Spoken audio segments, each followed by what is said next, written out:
BNP chairman Tarique রহমানের চলন্ত গাড়িতে টেপ দিয়ে একটি সাদা খাম লাগিয়ে দ্রুত পালিয়ে গেছেন এক মোটরসাইকেল চালক।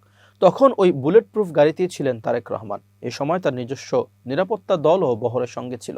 গত বুধবার রাত 11:15টার দিকে গুলশানের 65 নম্বর সড়কে ওই ঘটনা ঘটে। ওই সময় নিজ কার্যালয় থেকে গাড়িতে চড়ে বাসায় ফিরছিলেন তারেক রহমান।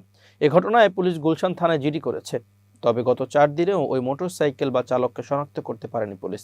খামের মধ্যে কি ছিল তাও জানায়নি পুলিশ। গুলশান থানার ওসি রকিবুল ইসলাম গণমাধ্যমকে বলেন, ওই মোটরসাইকেলটি স্পিডে এসে বিএনপি চেয়ারম্যানের বুলেট প্রুফ গাড়িতে শুধু কস্টেপ মারা একটা খাম লাগিয়ে টান দিয়ে চলে যান। এটা কেন কি উদ্দেশ্যে করলো সেটা এখনো জানা যায়নি। ওসি আরো বলেন, সাদা হিরো হাঙ্ক মোটরসাইকেলটিতে একজনই আরোহী ছিলেন। সেখানকার একটি ভিডিও আমরা পেয়েছি, তবে সেটা খুব স্পষ্ট নয়। ভিডিওতে দেখা যায় মোটরসাইকেলটি 65 নম্বর সড়কে গাড়িতে খাম লাগিয়ে দিয়েই আমেরিকান ক্লাবের দিকে চলে যায়। তারেক রহমানের গাড়ি বহরে নিজস্ব নিরাপত্তা দলও ছিল। গুলশান বিভাগের উপকমিশনার রওনক আলম গণমাধ্যমকে বলেন, আমরা তদন্ত করছি। ওই খামে কি লেখা ছিল বা কি আছে সেটা আমাদের দেওয়া হয়নি।